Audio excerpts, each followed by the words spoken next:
Olá, meus queridos. Eu quero dizer que sim, eu vou continuar gravando vídeos, mas por alguns motivos particulares para mim tá mais fácil nos últimos dias fazer áudio.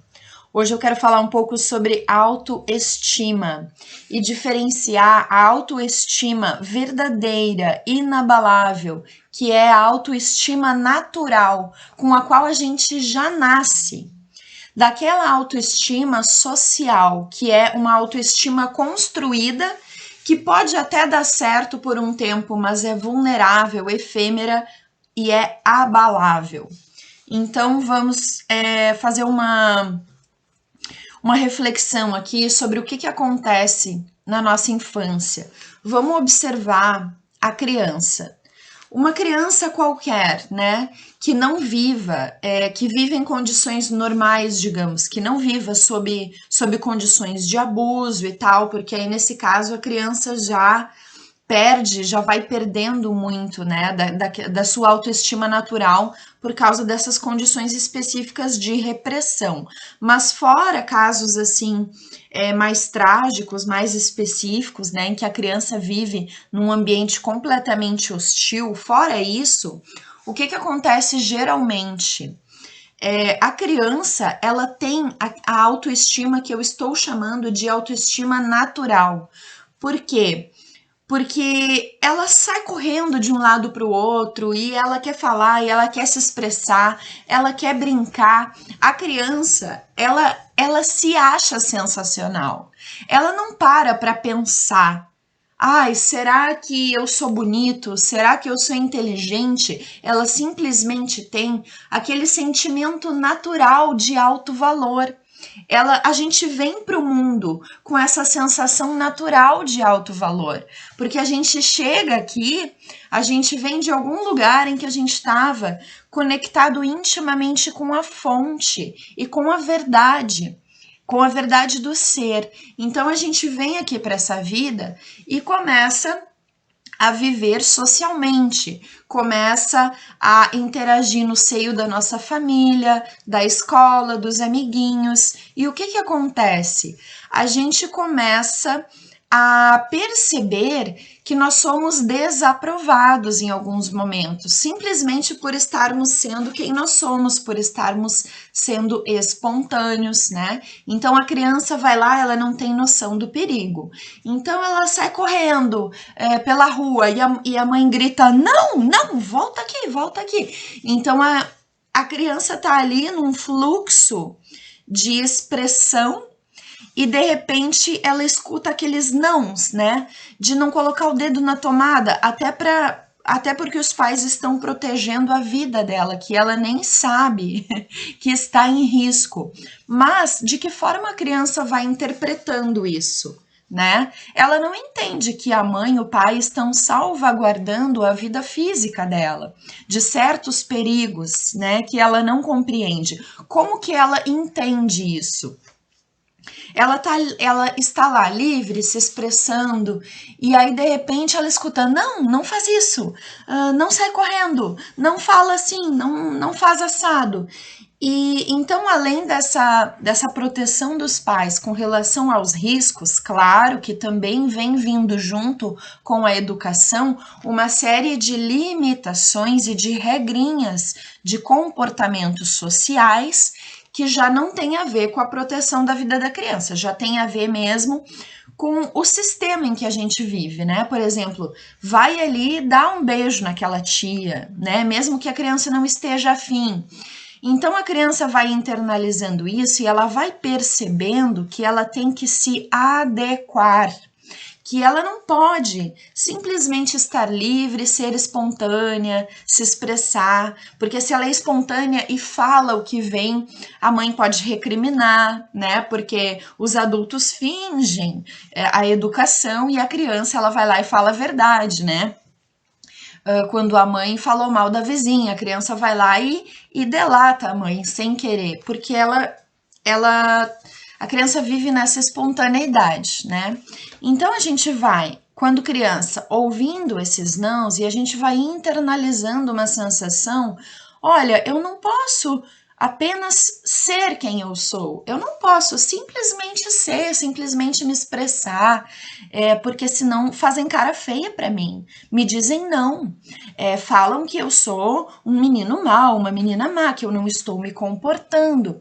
Então, o que é que vai acontecendo? Como eu quero ser aceito, eu quero ser apreciado, porque além de eu querer me expressar a minha liberdade, o meu ser, eu também quero ser amado e ser aceito.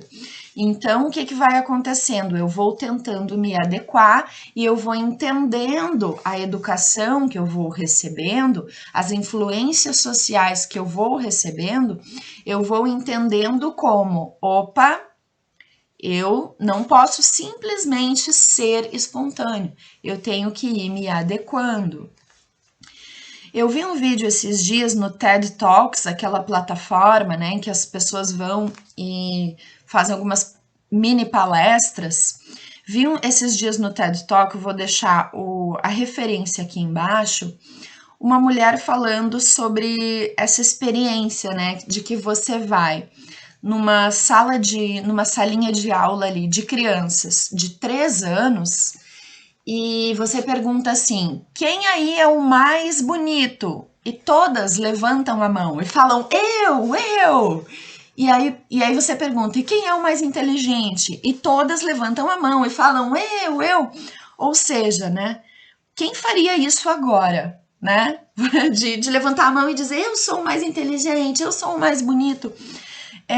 E a criança de 3 anos que levanta a mão e fala eu, não é que ela tenha parado para pensar no significado conceitual de inteligência, de beleza, ou em quais são os padrões sociais, porque ela ainda não compreende os padrões sociais. A única coisa que ela sabe é que lá no fundo ela se sente inteligente, porque ela sabe que isso é uma coisa boa, e ela se sente bonita, porque ela percebe que isso é um elogio, uma qualidade, ela apenas sabe que ela se sente bem, que ela sente o seu alto valor, que ela sente que ela tem valor e que ela pode se expressar, ela nem compreende os conceitos.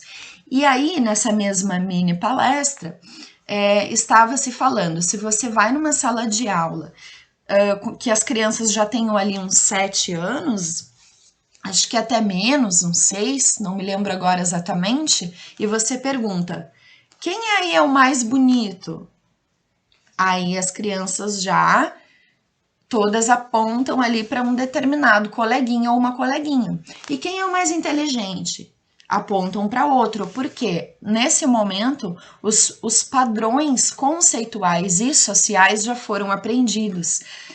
Já foram bastante internalizados. Nesse momento, a criança já compreendeu que a gente vive em um mundo conceitual de comparação. Então, o que, que ela vai aprendendo? Que o que vai validar ela não é o como ela se sente ou o que ela sente a respeito de si mesma. O que vai validar ela e qualificar ela é o que os outros dizem que ela é, de acordo com os padrões de comparação. É nesse momento, então, que a gente vai gradualmente, na infância, perdendo a nossa autoestima natural, que está intimamente relacionada, não com conceitos, mas com o que a gente sente. E a gente vai migrando para essa autoestima construída, social. Ou seja, a partir de agora, quando eu saio da infância e vou para o mundo, eu não sinto mais que eu tenho valor, eu não sinto mais a alegria de ser quem eu sou, a satisfação de ser quem eu sou, só pelo modo como eu me sinto. Eu sinto a minha validação e me agrada ser quem eu sou quando eu percebo que eu me encaixei em algum conceito que é socialmente valorizado. Então, essa é a autoestima social. E como eu falei no início do vídeo, nesse sentido, você até pode construir uma autoestima boa. Se você alcançar alguma coisa que seja socialmente admirável, se você conseguir uma carreira de sucesso, se você conseguir se destacar com o seu corpo, com a sua beleza, se você for reconhecido como alguém muito inteligente, de várias formas, se você for aquela pessoa que é muito engraçada, que todos querem por perto, porque, né, porque traz o riso, enfim, existem várias formas de se validar por meio de características que são reconhecidas socialmente. Vou deixar aqui em cima um card sobre o ego reverso, um vídeo que eu fiz sobre o ego reverso, que a gente quer, o ego, né, ele quer se validar por características positivas e quando não encontra uma característica positiva para se validar, para sentir que tem valor, procura até mesmo alguma característica negativa desesperadamente para se encaixar em algum conceito social, mesmo que seja um conceito negativo. Aí você vê esse vídeo sobre o ego reverso que você vai entender melhor. Mas seja como for, a gente procura desesperadamente se encaixar em qualificações conceituais que a sociedade reconhece. Por quê? Porque a gente quer ser reconhecido. E por que eu falei que isso é efêmero, né, e vulnerável? E essa autoestima ela é abalável, porque as circunstâncias da vida sempre podem mudar. Por isso, e eventualmente vão mudar, porque o ciclo da vida continua acontecendo, né? A roda da vida continua girando e tudo sempre vai mudando. É por isso que o ideal é que você esteja no seu centro, no centro do seu sentir. Se você está no centro do seu sentir, como um eixo central que está firme, né? Imagina aquela imagem assim de um catavento, de um moinho, né? Em que tem aquele centro que está firme. E nesse sentido, as pás que estão ao redor, elas podem girar o quanto elas quiserem, não importa, porque se você está ali no centro, você está firme. Quando a gente tem a nossa autoestima vinculada ao nosso ser, ao nosso sentir, né? Não importam as características e as qualificações que você recebe ao redor. Nas experiências da vida as coisas vão mudando. Uma hora as pessoas pensam uma coisa de você, em outra hora elas pensam outra coisa. E ok, você vai lidando e vivenciando a vida, mas isso não vai afetar o seu senso de alto valor, porque você está no centro, retirando o seu senso de valor do seu interior, né? E ou seja, retornando àquela autoestima natural da criança, que sente a alegria de existir, sente a alegria de estar vivo, de ser um ser humano, de estar aqui nessa vida para experimentar, para experienciar, de ter a capacidade de sentir amor, de ter a inteligência, né, a capacidade de pensar, de raciocinar, de avaliar, a capacidade de interagir humanamente, de traçar relações de afeto, essas capacidades básicas. Quando você tem o seu senso de valor aí, você pode ver, não tem como você se comparar com ninguém, se sentir mais que outro ou menos que outro, porque essas capacidades todos têm. Então essa autoestima ela não é baseada na comparação.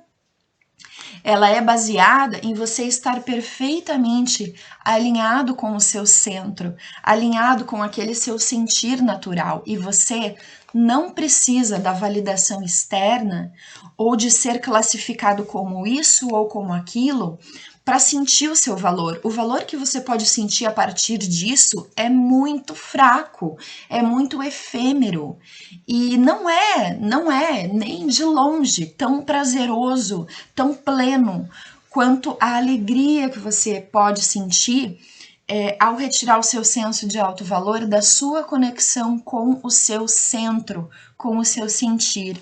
E isso, é claro, só se faz